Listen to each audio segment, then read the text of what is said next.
Punishments and rewards for wasters and savers, green spaces turning brown, Navy showers, and judicious flushing. What California's severe water restrictions mean for all of us. Conflict of interest accusations dog a noted environmental attorney who's fond of filing lawsuits against the city. And neighborhood groups cry foul as the nonprofit Civic San Diego pushes development projects while resisting public oversight and scrutiny. I'm Mark Sauer. The KPBS Roundtable starts now.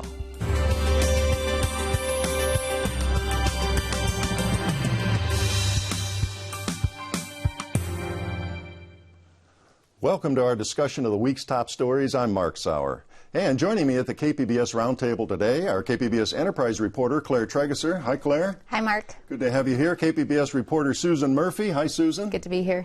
And reporter Joshua Emerson Smith of San Diego City Beat. Hi, Joshua. Good to be here. And Brad Racino, reporter with iNewsSource. Good to have you back, Brad. Hey, Mark.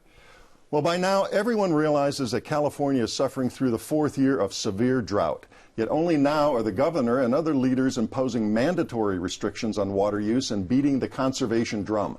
Clearly, big changes are coming for all us city dwellers. Susan, let's begin with what cutbacks in water usage was ordered this week for San Diego in this area. Definitely some big cutbacks coming. 25% reduction has been ordered for San Diego County and across California. So what the proposal was this week was the State Water Board said that we're going to be divided into 4 tier groups of water users. The highest per capita water users will face 35% reductions to the lowest at 10%. To give you some perspective, in San Diego, we have communities like Rancho Santa Fe, Carlsbad, Poway will face the 35%, the city of San Diego 20%.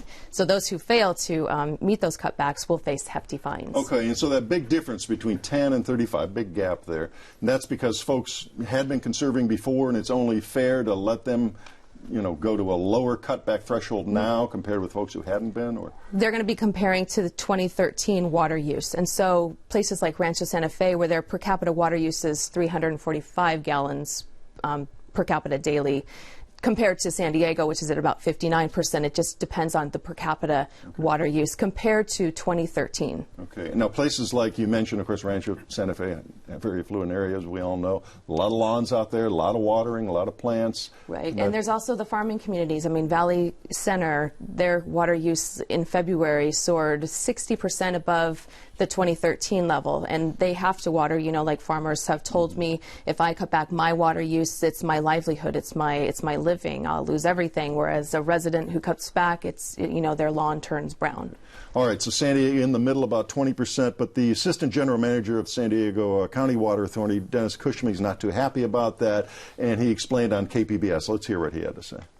In San Diego County residents and businesses have cut their water use per capita by 30% since 1990, by 20% just since 2007. We've been way ahead of the game on conservation. There are other parts of California where people haven't made that kind of commitment to conservation, have not made that part of their civic duty and responsibility. The way the State Board has proposed these regulations, they're going to ignore all of that prior conservation and put us in the same bucket with people and communities who have not done that kind of conservation, and that's flatly wrong. It's not the right approach to conservation. All right, so can San Diego appeal that then to the state? Well, I think that some water agencies and environmentalists met with the governor yesterday. I think it's all being hashed out, so we'll have to wait and see what happens. But, they're saying that it's an unfair system right now, what they have proposed. People who have torn apart their lawns and replaced it with drought landscaping, a few years ago, that's not fair to them. They'll have to cut back the same as their neighbor who has a lush landscape. So. Okay, I want to get back in a moment to the governor and agriculture and all that. But Claire, let's turn to you. What did the Mayor Faulkner, say in San Diego this week about cutting back? What were his specifics? So it's not necessarily, there are going to be a few changes in terms of individual households. It's more that they're actually going to start enforcing the rules that have been in place since November. So in November, he announced mandatory water restrictions when you can water your lawn 7 minutes a day, only certain days of the week. And up until now, they haven't really been fining anybody for that. And so he says starting now, people will get just one warning for breaking one of those rules, and then they're going to be facing fines. There's also changes for the city parks that he says that they're still hashing it out, but they're going to look at a plan to cut back watering in parks and medians on the highways, things like that. So 2 strikes, you're out now, Joshua. And how do they monitor that? Is it all complaint driven, or do they drive around looking for people cleaning their cars? Yeah, up until now they haven't been driving around at all. It's all kind of community policing, your neighbors ratting you out. They said they're going to hire a couple extra staff members. They didn't know exactly how many to actually maybe start driving around. But up until now, no one's been driving around. I mean, they do have the water meter readers and the retired senior volunteer patrol cars. I see. And if they see something, they report it to the city. But now they say they're going to have a couple extra staff who will go around and look for people. Well, yeah, that's my next question, extra staff. So is this going to cost some more money for the city to hire people and put some teeth into this mandatory rule? Yeah, I mean, that was the problem back in November when he first announced it. He said, Mayor Faulkner said, we're not going to add anything to the budget. And so they had, you know, they couldn't hire staff until people were phased out or left for other reasons. Then they could hire these temporary employees. So there was a lag. Right. And so they say they're still figuring out how many extra staff if they're going to hire. And I don't know if that's going to come, you know, at additional cost or if they're going to use the same system. I want to shift for a moment back to the state, Susan. Now, is there a new battle brewing between the growers and farmers who use 80% of the water in this state and the rest of us living in cities and the many millions who are going to be not flushing as much, watering lawns, washing cars, everything that we've been talking about? Yeah, I think the brewing battle has just begun, and we're definitely going to be hearing more about this. But, you know, farmers have cut back. In San Diego, we have 4,000 farms. We've had 10,000 acres of avocados go dry. We've had farmers who have had to sell off herds of their cattle because they can't afford, you know, they can't afford to have them. They can't afford to feed them. They're not growing grass from winter rains. And so, you know, it is impacting them big. And if they cut back, of course, that's their income. Right, and it's one thing to lose your lawn or have to play on kind of a brown golf course, you know, sacrifice to some level here, but we're talking about livelihood when you're talking about farmers and growers. Exactly, and you know, it's going to be tough moving ahead with water cutbacks because we just received numbers this week on February's water use compared to 2013. San Diego County as a whole increased their water use by 13%. February was a very hot month, 7 degrees above what 2013 was in February.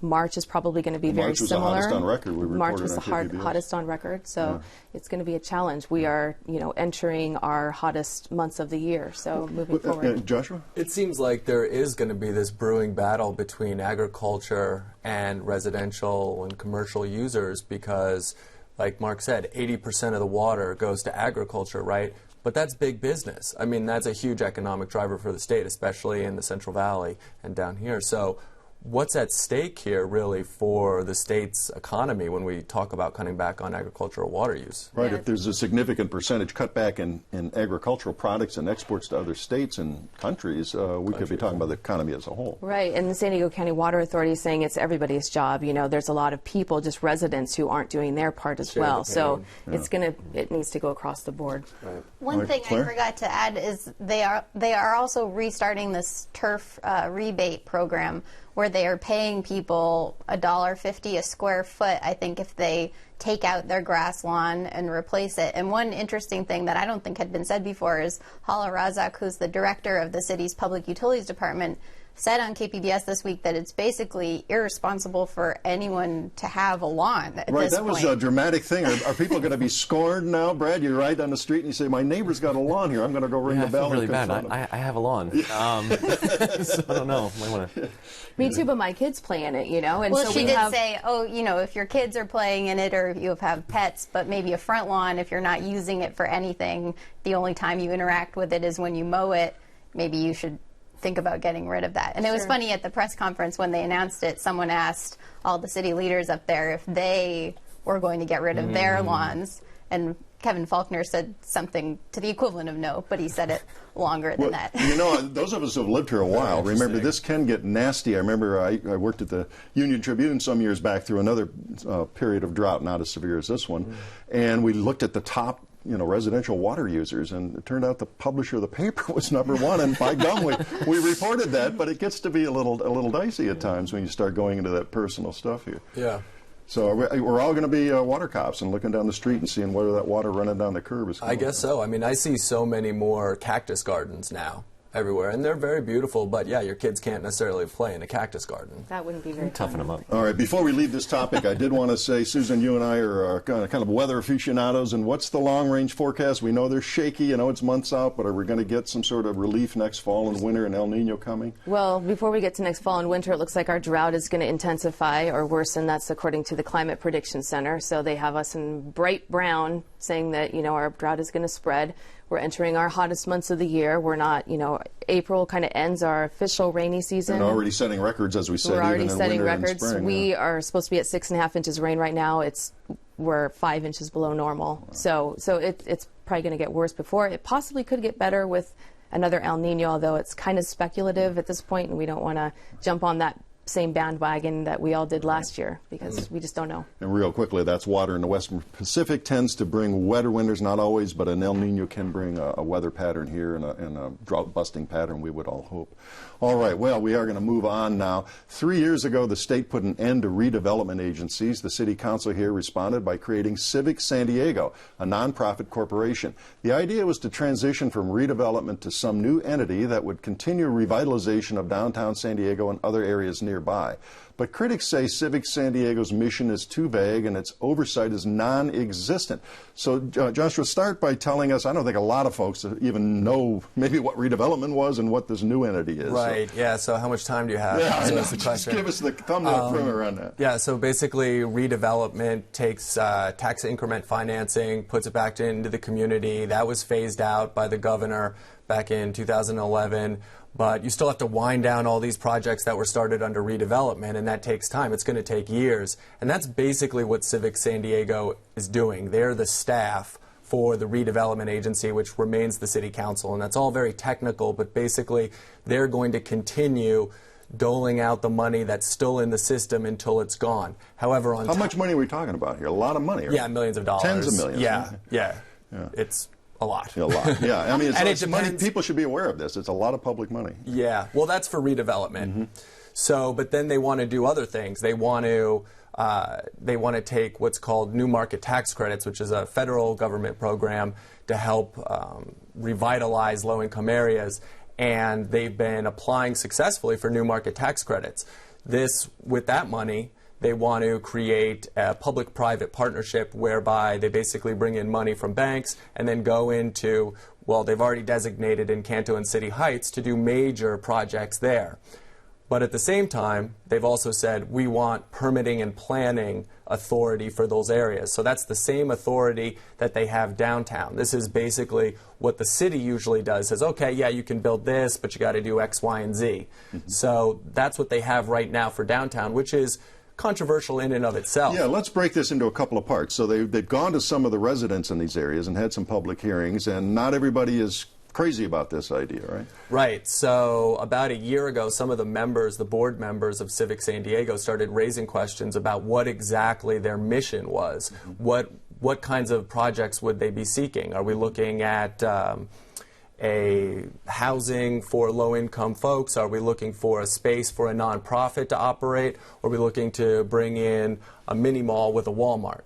So that question basically was never answered, and community folks got together and said, we want an answer to this question. Pretty basic question. And so what they came up with was they said, we want a community benefits policy, which outlines exactly what the mission of Civic San Diego is. Some people want that policy to be binding and say, well, for every project we want wage controls. So for the people who are the construction workers, we want maybe prevailing wage. We want to make sure that a certain amount is designated for low-income housing. And Civic San Diego as an entity has really resisted any kind of binding rules in the community benefits policy. The community has pushed for it as hard as they can, but it looks like there's really no appetite on the city council to enforce a community benefits policy outside of council member Marty Emerald. Now, the other part of this is who is on that Civic San Diego board, who controls this, how do they get there, and where's the oversight on that? Right. So basically, the Civic San Diego board is appointed by the mayor and then one seat by the city council. And most of the people on that board are land use attorneys. So these are people who are attorneys for developers. And people have raised questions about whether they have a conflict of interest, whether they're too cozy with the development industry, whether they can really drive a hard bargain when it comes to bringing in development in Encanto and City Heights. Mm-hmm. And now some folks have said that there may even be a question of legality on the way this is set up. Right, so then this whole question about who's making the decisions over there raised another question on top of everything else, which is, has the city delegated away its authority in a way that actually violates state law? And Assembly member Lorena Gonzalez has said of San Diego has said she's going to introduce a bill that would force the city council to sign off on all the projects that Civic San Diego brings in. So the city has not wanted to do this. They want to be hands off for whatever reason, and she's saying, no, I'm going to have a bill that makes you oversee Civic San Diego in this way. But the city council on big projects routinely oversees them. I mean, it goes to the planning commission, and then if it's big enough and there's disputes, then the city council will sign off and hear hearings and go through the entire process. But they want a separate category of these projects under Civic San Diego that would have that oversight. It gets technical, but it depends on what kind of project it is. With the stuff downtown, they get what are called center city permits, and that's just Civic San Diego is handing those out. The city's not overseeing that. There is an appeals process, but it's very limited, and they'd like to see that appeals process expanded as well. Mm-hmm. How many people make up the organization, and how long might their money last? Yeah, so that's a great question. You know, you got the 9 board members and then a 30-member staff, and they've got work for more than a decade, probably just winding down redevelopment, which is the majority of their responsibility. But they also want to add on this other economic development, post-redevelopment economic development responsibility on top of that. And whether or not they'll be able to do that is kind of the question up in the air.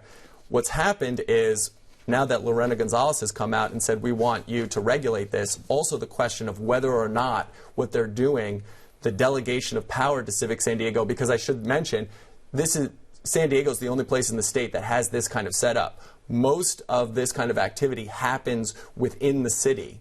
But we set up this separate nonprofit to do this. We're the only city in California that's done that. And the question is this legal? And I'll break a little news on KPBS right now. I just got a letter this morning from Cooper Smith Law Firm. Apparently, they're threatening to sue the city over the legality of this. They sent this to the city attorney's office several days ago, and they said, if you don't change this, we're going to sue you. Now, what does the city attorney and Mayor Faulkner and the council, the city leaders, say about all of this? It depends on the time of day and which day you ask them. I've gotten everything from the city attorney's office from, I'm not quite sure what you're talking about. I don't think we're dealing with that too. We're going to have a memo that's going to answer all your questions coming soon. So, I mean, it's very hazy. Now, there's a group that's organized to try and fight them on this. Is that right? The community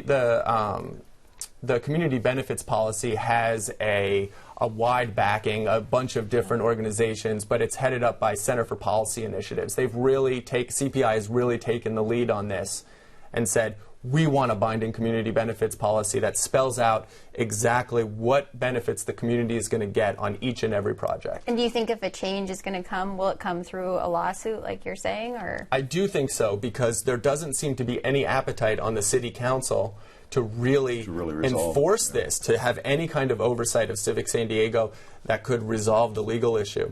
All right, very good. Well, I'm sure you'll keep covering that and following as we go. And speaking of lawsuits, we're going to shift gears now. Attorney Cory Briggs is well known for suing the city of San Diego. Briggs uses state environmental laws as a kind of club against politicians and developers here and across Southern California. But now Briggs finds himself the target of conflict of interest accusations. And Brad, iNewsSource exposed this conflict of interest in a lawsuit that Briggs filed against the city. Start there. What was the basic elements of that suit? Sure. So what we found was that for 20 years, Saricia Cacciatore, who is Briggs's, we call her personal and professional partner because he refers to her as his wife, but they're not actually married from any documents that we can find. For 20 years, she was working as the vice president of Briggs's law firm. During that time, she also worked for Helix Environmental Planning, which is a consulting company out of La Mesa. She authored reports for cities and municipalities all over Southern California. Excuse me. And what we found, environmental impact reports. These are EIRs, environmental impact reports. And what we found was one lawsuit that Briggs sued the city over that involved her work directly. And when this came out, the city attorney's office was very interested, and it ultimately culminated in a settlement this week with Helix, and between the Helix and the city, where Helix agreed to reimburse the city of San Diego $143,000 for attorney's fees and costs related to fighting that lawsuit from Briggs. Okay, and that was the news in the follow-up this week. And so there are conflict of interest rules in place here with organizations that do public work, with well, of course, the canon of ethics for attorneys, etc. Let's wade into that a little bit. Sure. So she had to sign a conflict of interest statement for her work with Helix. Helix has a conflict of interest statement that they provide to the city and to other people that hire them, where she never disclosed that she was vice president of this law firm. They say that they knew that she was romantically involved with Briggs, but they didn't know that she was actually vice president. When it comes to the lawsuits and the legality, all the experts that we've talked to have said the onus is on Briggs to disclose this. If there's any kind of lawsuit, it's also on her when it comes to confidentiality. Okay, and and it appears from some documents that you have reviewed that she didn't disclose this. Right? She didn't disclose this. Helix told us in the city attorney's office that they asked her point blank, and she said she had no involvement in the Briggs law firm. So they were very surprised. And when was that? What was the timetable? Because she hasn't worked there in She worked there from 2003 to 2011. Right. Before that, she actually worked for the city of Chula Vista, and she authored a ton of reports. We found a bunch of them. And the timetable, as far as the first lawsuit, I believe it was 2010, I could be wrong, 2010 or 11, when he sued the city of San Diego over that report. All right. Now, Briggs and Cacciatore declined to give you a full interview with their side of the story, right? They didn't want to... We tried to interview Briggs actually it was in February, and he got up and walked away, asked us to shut the cameras off and threatened to call the police. And since then, we haven't talked to him. We've tried to reach him for comment for every story that we publish. Yeah, that was my next question. When you do stories like this, and you raised this question here of conflict of interest, you're going to go and say, we want your side of the story. Right. So we've tried to contact him. He's never responded. We tried to contact her. In the beginning, she was actually being represented by Marco Gonzalez, who's a Briggs colleague and runs another environmental attorney. Sure. He seems to have dropped out of this. We haven't heard from him since, but we've tried to contact her every story we've published and haven't heard anything except retraction demands. I was going to say, you heard from them in other ways. In other ways, yeah. And that's on the News Source. We're referring to a demand here, and this is based on a roundtable discussion of this some weeks back, and they have demanded a retraction. That would be Cacciatore specifically, right? There were two. Yeah, there's two retraction demands. Okay. And this was a demand from a transcript of the conversation we had here on Roundtable. Tell us about what that retraction Sure. So last time I was on here, we spoke about the same thing, the conflicts and everything. And we received a retraction demand from Cacciatore and from Briggs. Actually, this one about the roundtable is just from her. And it asked for a retraction of 10 points that were made during our discussion. Everything from, we alleged that there were multiple projects that he sued over, that we alleged that she was involved in some kind of RICO case. So what we did was we published that letter on our website, and we published our point-by-point response to all of her accusations or allegations, and I think refuted every single one of them. Okay, so in a way, even though you didn't get the complete interview from Briggs and Cacciatore, you did get their point of view on this and the story that you raised in this retraction request. Right, and we're pretty used to this. We get this a lot with investigative reporting. But again, we've asked him to clarify. We've said here's the facts. Here's what we're basing everything we say on. If you can disprove this, or if you have more facts that we need to consider, please let us know. And we've never heard back. Now we mentioned Joshua. Yeah. So how do you? I'm curious. What is the? And forgive me if this is a silly question, how do we know that Cacciatore has been the VP for 20 years? It was in a deposition. She was deposed in December of 2014 for her involvement with San Diegans for Open Government.